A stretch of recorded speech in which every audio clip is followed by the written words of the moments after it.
Hi, this is Jack from the Spitfire Audio Customer Experience team.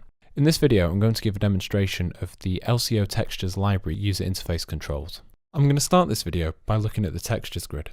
This follows our normal evolutions engine, and you can see that the user interface is mainly taken up with the grid, which is also known as the pegboard. This is where we can assign different evolutions to different note ranges by simply clicking on the different pegs. The note ranges run up the y-axis and then the evolutions run across the x-axis. The 4 different types of texture which are in this library are also displayed in different colour codes, and the different colours are then also reflected on the keyboard at the bottom. You can use the slider at the bottom of the user interface to scroll through the evolutions grid. At the top of the grid is the dice option, and this is where you can randomize the options, either by the 4 different types or you can randomize with any.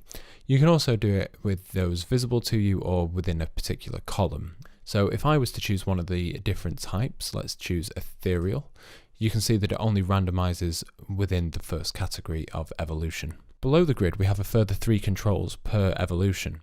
The effects on and off toggle allows you to choose whether that evolution is assigned to the controls on the right hand side for the 3 different types of effects. You then have the volume control per evolution and also a pan control, which is again per evolution. To the right of the interface you have the main microphone controls. You have firstly the close microphones and then you have the main array.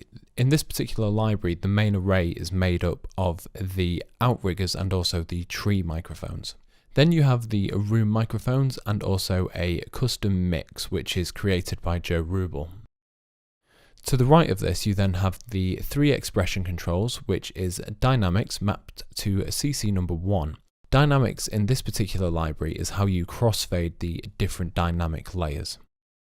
The variation control, when at 100% like it currently is displayed, is where the user will have full control over the evolution over its entire duration. By turning this to the left, we eat into the sample by 6 seconds.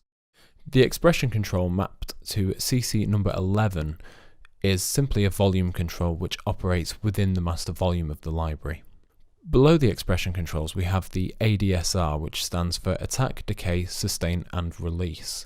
This is the amplitude envelope of the library, and you can imagine this as though it is the shape of the sound. So the attack time is how long it takes for the sound to fade in, and then the decay time is how long it takes for the sound to go from the attack point to the sustain level, which the sustain is effectively a volume control for the duration of the note while your hand is still holding the key. And then the release is how long it takes for the sound to decay to 0 once you've let go of the key. The controls in the bottom right hand corner of the user interface are the 3 master effects. Here we have the reverb control, which has its own pre-delay, size and also a return. The control below reverb is for delay, which again has its further controls. It has a time, dampening, pan, feedback option and the return as well. At the very bottom we have the tape saturation control, which features a gain, warmth and also a high frequency roll-off option. If we were to go to the library folder on the left hand side, we can then dive in and we can see that the individual textures are categorized into 4 different types. For this particular demonstration, I'm just going to load up one of the ethereal patches. When you load an individual texture, you'll notice that it loads into the more advanced view, also known as the expert view. If you wanted a more simple view, you can click the simple view option on the top left hand corner of the user interface. The first thing to note with the individual textures is there is a further 2 more microphones that have been added to this library. The P stands for plate, and this is where the samples have been processed through a plate reverb. We then have the stretched option, which is where the samples have been stretched to create a more pad-like sound. Each one of these microphones can have its symbol clicked and then assigned to a different output of Kontakt. Above the microphones we have a further 4 options. The first is where we can adjust the velocity curves of the library. The next option allows us to change the stereo width and panning per microphone. So for example, if I was to choose the main array microphone by selecting this M on the left hand side, I can then change the panning to be more on the right hand side. The Next option is the music note symbol. In this particular library, this control doesn't actually do anything. However, it allows you to preserve the microphone selection when changing articulations in our other libraries.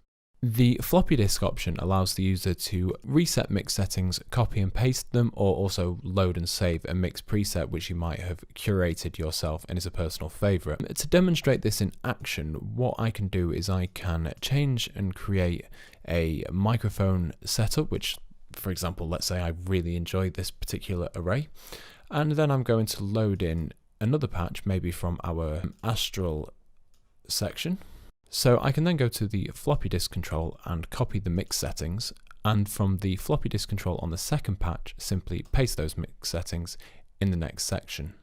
Next to the microphones, we have our memory saving options. So if, for example, if I was to choose laptop from this drop-down list, we'll notice that some of the microphones have now been unloaded, which means some of the sample content has now been removed from RAM.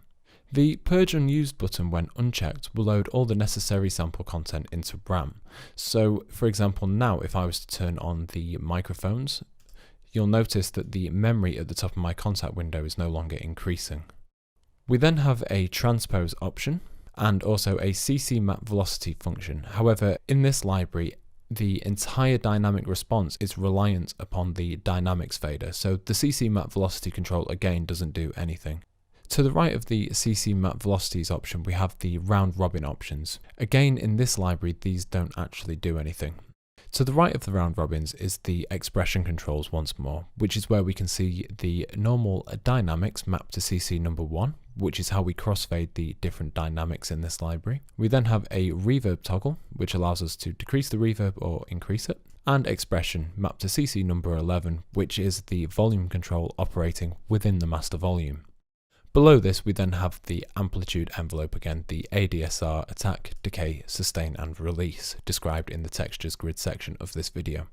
If you have any further questions about the LCO Textures library, please get in touch with us at spitfireaudio.com/support. Thanks.